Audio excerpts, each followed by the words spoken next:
चलिए आज एक सफर पर चलते हैं। एक ऐसा सफर जो वक्त की सीमाओं से परे है।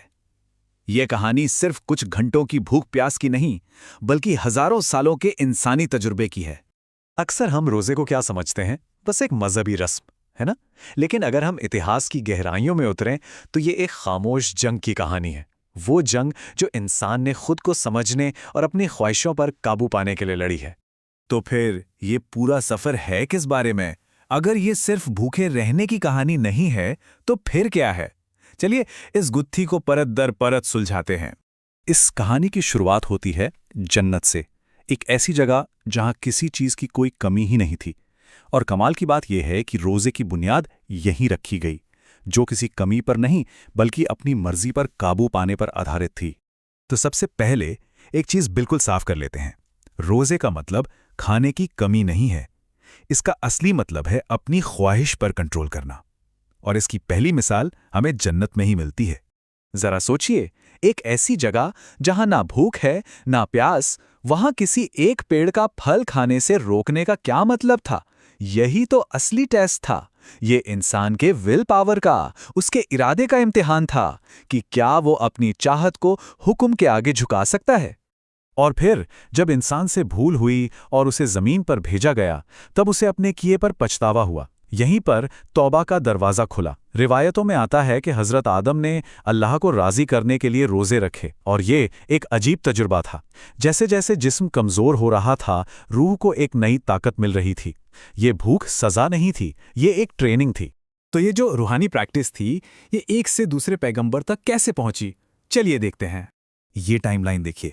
ये दिखाती है कि कैसे रोज़ा हमेशा से एक अटूट रूहानी विरासत रहा है। हज़रत आदम से शुरू होकर हज़रत नूह ने तूफ़ान से बचने के शुक्राने में रोज़ा रखा। हज़रत दाऊद थे जो दुनिया और दीन में बैलेंस बनाने के लिए एक दिन छोड़कर एक दिन रोज़ा रखते थे। और फिर देखिए, हज़रत मूसा और हज़रत ईसा दोनों ने ही अपने बड़े मिशन से पहले 40-40 दिन के रोज़े रखे। लेकिन बात सिर्फ पेट की नहीं थी, ज़बान की भी थी। हज़रत ज़िक्रिया को 3 दिन तक खामोश रहने का हुक्म मिला था, जिसे मौन व्रत भी कहते हैं। मतलब असली रोज़ा तो ज़बान का भी होता है कि हम क्या बोल रहे हैं, कैसे बोल रहे हैं। अब कहानी एक बहुत ही अहम मोड़ लेती है। हम उस दौर में चलते हैं जहां से रमज़ान के महीने भर के रोज़ों की शुरुआत हुई। तो हुआ यूं कि जब पैगंबर मोहम्मद मक्का छोड़कर मदीना पहुंचे, तो उन्होंने वहां के यहूदी लोगों को एक खास दिन पर रोज़ा रखते हुए देखा। तो उन्होंने उनसे पूछा एक सीधा सा सवाल, आप लोग आज के दिन रोज़ा क्यों रखते हैं? एक सवाल जिसने एक साझी विरासत का दरवाज़ा खोल दिया। और उनका जवाब इतिहास को जोड़ता था।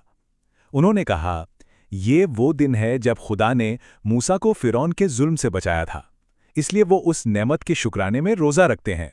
ये सुनकर पैगंबर ने जो कहा वो बहुत गहरा था। उन्होंने कहा, मूसा पर हमारा हक तुमसे ज्यादा है। और उन्होंने भी उस दिन रोज़ा रखा। ये दिखाता है कि ये इबादत किसी एक कौम की नहीं, बल्कि एक रूहानी सिलसिले का हिस्सा है जो एक नबी से दूसरे नबी तक चला आ रहा है। और फिर मदीना आने के ठीक दूसरे साल मुसलमानों के लिए रमज़ान के पूरे महीने के रोज़े फ़र्ज कर दिए गए, यानी ज़रूरी कर दिए गए। और जानते हैं उसी पहले रमज़ान में क्या हुआ? बद्र की जंग। एक तरफ 313 रोज़ेदार और दूसरी तरफ 1000 लोगों की फौज। और नतीजा? खैर, नतीजा तो सब जानते हैं। ये जंग सिखाती है कि रोज़ा जिस्मानी कमज़ोरी नहीं, बल्कि इरादे को फौलाद बना देता है। तो ये तो थी रोज़े की तारीख, उसका इतिहास। लेकिन अब ज़रा इसके मकसद को समझते हैं कि आखिर ये हमारी रूह को, हमारी आत्मा को ताकत कैसे देता है। असल में रोज़ा खुद पर राज करने की एक ट्रेनिंग है। ये हमें सिखाता है कि मैं खा सकता हूं, लेकिन मैं नहीं खाऊंगा। ये मैं नहीं खाऊंगा का फैसला ही विल पावर है।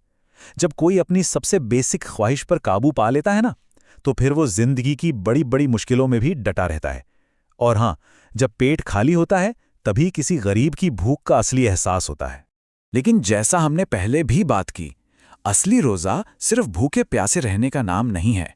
ये तो पूरे जिस्म का होता है। आंखों का रोज़ा, गलत चीज़ें देखने से बचना।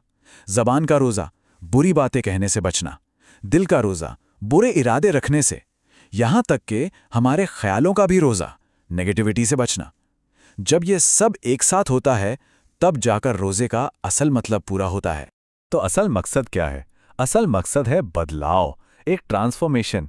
सोचिए, अगर रमज़ान का महीना गुजर गया और किसी इंसान में कोई फर्क नहीं आया, वो वैसा का वैसा ही रहा, तो उसने सिर्फ भूख काटी है, रोज़ा नहीं रखा।